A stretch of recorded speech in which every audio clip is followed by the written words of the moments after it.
We have 13 series to play, but we are now on the drafting phase. Who will make smart choices in the draft? Catch it next. Brought to you by Smart, the official tournament telco partner Your of the team is MPL. banning. Free to game great with Smart, free games for all. Butters, ito na, nakikita na natin ang mga banning dito. LPE will be banning Selena. Your Meanwhile naman team ang is NEXPLAY banning. Pakito ang kanilang naging punterya. Okay, so LPE, ito na nga Your sinasabi team natin, is talagang banning. tumututok sila sa mga mages, binabantayan nila kung ano yung pwede makuha dito. And since nga may dalawang mage user dito, might as well start it off with 2 mages na rin. NEXPLAY Esports, ang tinanggalan nila ng hero dito is probably Bimo and Ryota. Oh, agree, no? So parang basa rin nila eh. Kumbaga, NEXPLAY Esports dito, ayaw nilang bigyan ng mga comfort picks dito yung side lane ng LPE. And Your team like what is you mentioned, banning. LPE, nakita nila na ang maglalaro is gonna be Lancy and as well with Exhort, a very reliable na mga mages. So Selena will be out and as well with Eve. Now, back sa tinanggal nila rito, is this stating na kukuha sila dito ng mga sustain type of hero? Both of the teams ay may mga magagaling na mga Benedetta users. Pareho din sila gumagamit ng Benedetta Oo, tank, mind yes. you. Benedetta na roaming, pareho din sila gumagamit. I think this is going to be first pick material for both of these teams. Agree. Yun nga, the reason why medyo naghalo yung tanong ko doon sa iyo, Butters, is na tinitignan ko kasi kung NEXPLAY ba ipaprioritize nila ang pagban dito ng Your Benedetta. team is Dahil, picking. pero mukhang hindi. At ma-open yun ngayon for LPE. So, if ever LPE will be taking it, ano ang magiging trade-off ngayon dito papunta sa NEXPLAY? And it is going to be a Benedetta. First pick material for both of these teams. Highly contested to para dito sa ating series number 2 ng araw na to. Pero ang bilis ng pag-pick dito, Butters, ha? Talagang lock on kagad dito yung Granger at isa Your team pang is picking. hero dito para sa side ng NEXPLAY. What's gonna be ano bang mga no? Lunox will be the key. Ito pa kasi mahirap dyan no? Pag Lunox, pwede tong pang side lane at pwede mo rin siyang gamitin as mid. And napapansin din dito ng NEXPLAY Esports na tinatanggalan ng mga mages ng LPE yung mage pool. Yes. So might as well kunan na natin to ngayon. secure na, I-secure kumbaga. na natin Oo. ngayon kasi nga kapag yan yung nangyari, medyo magiging alanganin. Baka maipit pa sila sa draft. Maiipit Yes. pa sila sa draft. Ngayon, LPE pwede sila kumuha ng, sabihin natin, Alice. It's a possibility. Pwede na rin sila kumuha dito ng kanilang mage din kung gugustuhin nila para yung bans nila makatutok na talaga sa mage. Your team is picking. And they go for a Popol and Kupa and a Claude. Wow! Oh my. Ito ang nakikita ko ngayon dito sa first 3 picks ng LPE, Butters, no? Sobrang mobile ng mga hero nila. Of course, Sword of Intent from Benedetta, may BMI dito si Claude. Tapos, ano yung gap closer na pwedeng piliin dito ng NEXPLAY? Or they just want to go for like raw damage?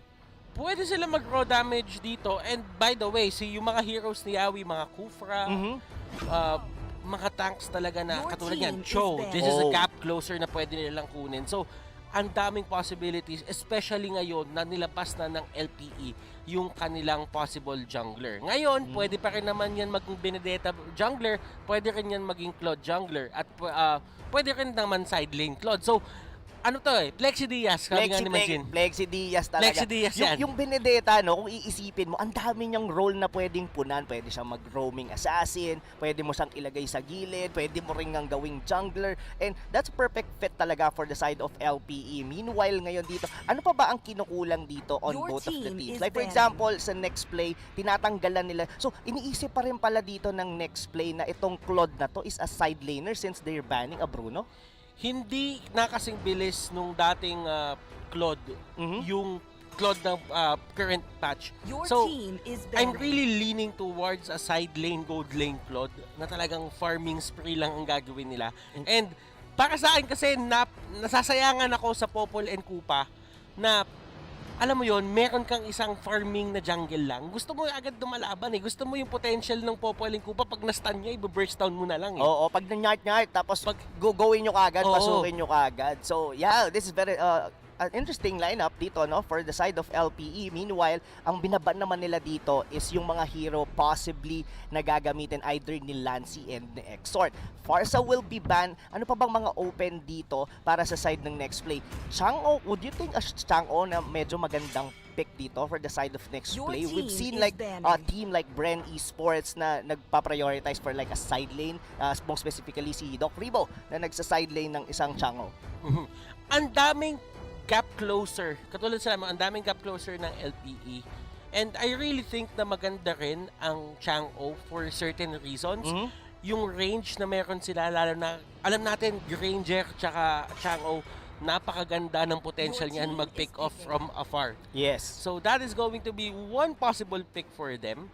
Pero kung papansinin mo yung LPE, yung drafting na ginawa nila, tinanggal nila yung Kagura, tinanggal nila yung Farsa, tutok na tutok sa mages. Oo nga. So, ang banat nila dito, ine-expect na nila itong, this might be an Exort hero. Or rather, itong Lunox na to will go on the side lane. And since they're banning yung mga Farsa and as well, Kagura, of course, it's a most likely mid. Ano din no? Ang dami rin talagang pwedeng piliin dito ng NextPlay. Pero looks like tama ang nabanggit natin kanina, Butters. Chang'o ang magiging pick ngayon dito ng NextPlay Esports.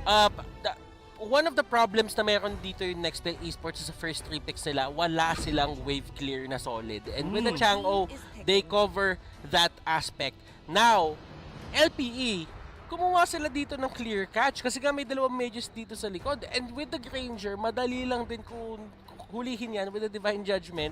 Tapos si Arvs, magiging, alam mo yung natatandaan mo ba yung combo ng Season 3? Sige. Yung Kaja Gushon. Ay, oo, paghata. Ito ba yung the Archangel strategy? The Archangel strategy na this is another variation, parang ibang version to nun, na kapag ka nahatak ng Divine Judgment, dadalhin niya kay Harley, tapos si Harley burst down. Ang solid doon. Kasi isipin mo, tatanggapin mo lahat ng poker tricks kasi di ba, hahatakin ka ng Divine Judgment, tapos may kasamang Deadly Magic, sa may poker tricks kang ganyan. So, good luck na lang. Tingin ko sa lineup ngayon dito ng NextPlay, if that ultimate na magaling from a Harley and as well with the Kaja, I don't think anyone from them are capable na ma-withstand yung damage na meron andito ngayon ng LPE. And this is going to be tricky for the side of NextPlay Esports. Yawi, ang laki ng responsibilidad na napataw sa kanya dito. Siya yung may gap closer, si James kinuha nila as a lapu-lapu para siya yung magiging frontline talaga na hindi kayo lalagpas dito sa linya ko. Dito lang kayo, i-hold ko lang kayo. And ang laki ng responsibilidad ni Yawi, ang dami niyang kailangan gawin dito. Kailangan niya masipa yung mga important members dito onto the side of LPE. Now, meron din mga combination dito sa side naman ng NextPlay Esports, Rob. Meron din tayong Cho Lunox na nakita din natin na ginagawa tong duo na to dati, na kapag ka na-wave the Dragon, Chaos Darkening, may burst down din. So, ang ganda ng pick-off potential for both of the teams. Now, it all comes down to execution. Execution, indeed, talaga ang magiging sagot dito on both of the teams. And yes, before anything else, gusto ko lang i-remind lahat ng ating mga manonood that MPL Philippines Season 7 is under the supervision and regulation of the Games and Amusement Board. And going back to what you mentioned, no, yung mga combination of kill, yung Kaja with the Harley, tas meron din dito on the side of NextPlay yung Lunox, kumbaga they could parang single target no, iisipin natin, and most specifically for the side of dito sa Lunox. Pero kung titignan mo yung side dito ng LPE, parang ang hirap nagigets ko yung sinabi mo kanina, Butters, na ang daming kailangang gawin or punan dito ni Yawi with its tank Chu. And given na sobrang mobile dito ng mga hero ng LPE, what else can they do? That for example, nasipa na nila yung isa, they get bursted down. Pero what comes after that? Gamitin nila agad yung potential ni H2O. Naka-Granger si H2O, si Lancy, malalagay yan sa XP lane or probably sa gold lane. Pagka nakuha na yung level 4, kailangan na nila gamitin agad yung mga ultimates. Doon sila magsimula. Magandang start kay H2O means na kaya nilang kumuha agad ng mga turrets dito. Although yun yung nagiging problema ng NXP. Yung mga heroes nila, hindi ganun kaganda in terms of siege. Yes, in terms of siege, agree ako sa iyo doon. Pero I was really looking towards doon kay Aspect. So naka-triple split screen pa tayo dito, Butters. Pero yung pwesto ng Harley doon, diniretso niya kagad sa orange buff ng NXP. Pero alam to ng NXP, mukhang nawala na nga yata yung orange buff doon. And H2O, kukulitin sila ni Ryota, and Ryota going in. And H2O ang naging primary target. Siya pa ang nawala doon. This is going sideways as early as first minute ng laro na to, Butters. Na-invade yung orange buff, na-pick up si H2O. Ngayon, medyo nagkaroon ng slight advantage ngayon dito ang LPE. Ngayon, Exhort, alam nila na wala pa siyang ultimate. So, ibig sabihin yung Chang'o is not as deadly now. Yawi, ang ginawa niya dito is talagang pupunta siya sa may kabila, pero sila H2O talagang pinipilit nila kuhaan ng buff, and to the point na napipilitan nila si H2O na mag-retry agad. Oo, pina-retry nila kaagad doon si H2O, and given nga yung orange buff doon, na-negate din para sa side dito ng NXP. Slight win para dito sa side ng LPE, and ito yung magiging problema ngayon nito, Butters. Gaano ka-detrimental to, lalo na meron tayong first objective, of course, that's the first turtle. Yung timings dito, of course, ng NXP is not gonna be on point. Kasi yun nga yung tinitignan natin dito, Rob. Timers ang pinaka-importanteng bagay ngayon sa MLBB in terms of setting up yung mga turtle area. That is going to be detrimental in a way na parang, alam mo yun, lalaban ka na wala kang orange buff, na isa kang Granger. Yun nga yung gusto mo ng early game, yung mga burst potential niya. Set up siya sa Rhapsody at set up siya para sa Death Sonata. So, getting any help that you can to win these certain fights, napaka-importante nun, Rob. Yun, yung sobrang importante niya to the point na parang mapipilitan ka na get team fights na hindi ka ganun ka-comfortable and very risky indeed. Pero look at the positioning ngayon dito ngayon ng LPE. They're already going towards dito sa may bottom lane since doon din magre-respond mismo ang turtle. And si Yawi ang magiging target ni Popol and Kupa. Kahit sabihin natin na si Yawi dito ay hindi talaga niya mati-takedown kasi nga ang daming mobility.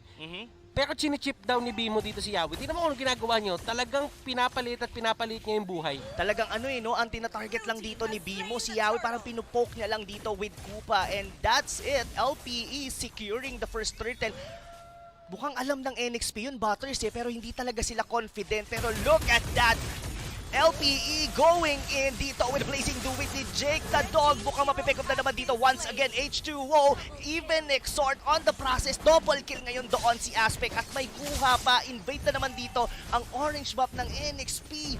Butters, paano ngayon to? Ang aga-aga pa pero parang nahihirapan na agad ang NXP. The jungle choke na ginagawa nila sa NXP is perfect kasi nga gusto nilang makuha agad dito yung fighting potential. Mas mabilis ang power spike dito na NEXPLAY ESPORTS kesa dito sa LPE kasi nga meron silang Claude. Ngayon, hindi nila binibigay kay H2O yung orange. Okay lang yung purple Kasi yung purple, cooldown reduction, pero yung true damage mo, hindi mo nakukuha. Yun yung pinakamahalaga talaga specifically on the Granger. And oh my, this is a huge lead ngayon dito from LPE. Even here on the top lane, Lancy is having a hard time na i-hold itong Torre na to as he will go down on the hands of LPE. Ngayon dito, Butters, parang lahat ng lanes ngayon dito ng LPE talagang clearly nananalo. Even with Ryota getting a cut doon or parang pinapaano niya na yung NXP dito sa may top lane. Look at H2O. Really having a hard time. Nagpa-farm siya dun sa may gilid na jungle na sobrang takot na siyang pumasok or lumabas dito dahil pinipick up siya ng LPE. And kung napapansin nyo, LPE pinapalit nila agad yung mundo dito ng NXP para madali sila i-invade. Ang pinakaunang turret na kinuha nila, Rob, is going to be the top turret for NXP. Kasi mas magkakaroon sila ng clear way to get those jungle monsters na nandito sa may taas. Ano yung nakapwesto doon? Yung orange buff. Yung orange buff. So ngayon, since basag na yung Torre doon sa may top lane, H2O, this might be his first orange buff of the game already 4 minutes in. Mukhang ito na. Mukhang libre na naman tong turtle na to. Look at Aspect. Halos uncontested yung pangalawang turtle din. And NXP, this is a huge lead. This is very early. Butters, 4 minutes in. Pero look at that. Yung sipa na magaganap doon si Ryota. Medyo malalim na. But the Sword of Intent. Pero na-pick up siya ngayon dito ni Exhort. James on the backlines. Getting that deadly magic. Pero medyo makunat pa rin naman dito ang isang lapu-lapu. Somehow, nakabawi ng bahagya ang NEXPLAY. Pero sabi dito ng LPE, hindi kami aalis dito hanggang di namin nakukuha tong purple buff ni H2O. Butters, nakasapak ng bahagyado ng NXP, but clearly parang LPE pa rin ang nagdidikta ng laro. That is a step in the right direction para sa side ng NXP. Kailangan nila dito makakuha ng mga pick-offs na yon, and dun talaga yung magiging comeback potential nila dito. Okay, so nakita natin na si Yawi nakakuha siya ng sipa. That is a good kick para kay Ryota. Ryota in the process, tumumba siya, pero kasi yung damage output ni Jake the Dog nandito na eh. And papansinin mo yung spell niya, it's a vengeance. Yes. Vengeance yung gamit niya, kung ano man yung damage output na mabibigay, talagang giging masakit din para doon sa magbabato.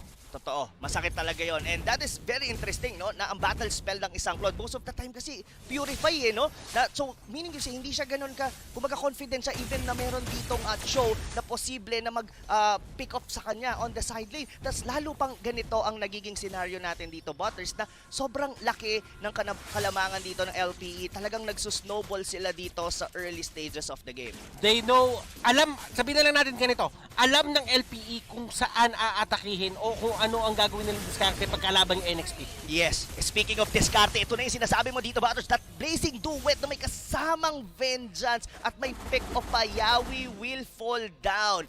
I would like to ask you ngayon, Butters, as early as this, paano ang magiging comeback ng NXP? Kailangan lang bang mag-hold sila dito o kailangan nilang kumuha ng mga pick-up? Paano sila magsisimula dito? As look at Ryota dito, mga kaibigan, so tanky. Nabuo niya na kagad ang kanyang brute force plate. That's one of the reasons kung bakit hindi siya ngayon ma-burst down dito ng mga members ng NEXPLAY, and Meteor Shower will have to be used para lang ma-clear ang minion wave. Going back to your question, ang sabi mo kanina, paano nga ba sila makakabawi dito? Gamitin nila yung Meteor Shower to its full potential. Ipa-clear nila yung wave, itry nila mag-take down ng tao with that. Pero kasi ang nagiging problema, yung Meteor Shower, isang gamitan lang yan eh. Kumbaga, kung lahat ng waves mo dito nakapush, lilipat lang yung LPE para pumusha kabilang side. Totoo yan. Kumbaga, isa lang ang pwede mong madepensahan. Pero dito si James, with the Divine Judgment Dawn from the Kaja, hindi pa rin enough yon. Pero nasa likod naman si Ryota to finish him off. Ngayon dito, mga kaibigan, on this very first game, LPE, talagang binibigyan nila rito ng sakit ng ulo ang NEXPLAY. Even H2O, look at this item dito. Parang hindi na makasabay yung kanyang mga, yung gold niya rito with the side ngayon dito ng LPE. Look at the items dito. Even with Aspect already having that Calamity Reaper, at lalo na si Jake the Dog already has this DHS and his golden staff. Mukhang pahirap na ng pahirap to para sa NEXPLAY. And this is one of the things na kailangan mo bubantayan kapag ka nag-mage side lane ka. Dapat malakas din yung composition mo sa may jungle kasi automatically may isang tao na hindi makakasama sa inyo hanggat wala siyang ultimate. Agree. Kailangan talagang na mabagyan din ng emphasis talaga, lalo na pag pumili ka ng gano'n ng side lane. Like you pointed out kanina, meron sila, yes, may Chang'o. They could potentially to prolong the game kasi may Meteor Shower sila. They could simply just have to defend it. Pero right now, look at even Yawi, parang hindi nila makuha ngayon yung right target dito para sa side ng LPE. Parang lahat kasi parang problema na eh. Like for example dito, si Aspect with the Harley. Parang pag sinipa mo si Harley, pag napatay mo rito yung Harley, you still have Ryota na poproblemahin mo. You still have Jake the Dog dito on the Claude. So far, lahat ngayon dito for the side of LPE is really problem. So for NEXPLAY, how would they want to tackle since we're already on the mid-game? Take it one step at a time. Masyadong madaming problema na kailangan tutukan ngayon. And usually, kahit din naman sa totoong buhay, kapag masyadong madaming problema, tutukan mo isa-isa. Kasi hindi mo pa talaga pwede pagsabay-sabayin yan eh. If ever gusto mong pagsabay-sabayin yan, sagutin mo muna yung isang bagay, tapos doon ka umatake doon sa mga ibang problema. Ngayon, ano nga ba kailangan nila gawin? Kailangan nila makakuha ng pick-offs gamit si Yawi. Yawi is doing a great job na makasipa ng tao. But the fact remains, hindi enough yung firepower na NXP as of now. Kailangan pa nila ng items. Yes, and like what you've mentioned, si Yawi is really doing a great job. Pero yung pag-face check doon, dinivine judgment siya agad doon ni Arbs, and H2O will be taken down as well dito by LPE. May comeback naman, may bawi dito, nakuha nila dito si Ryota, but still lahat ng mga turrets dito ng NXP mukhang unti-unti nang nawawala. May napansin pala ako kanina, Roba. Ano yun? Nakita mo ba kanina nag-blazing duet si Jake the Dog na may kasamang vengeance? Yes. Hindi dumamage halos yung Meteor Shower.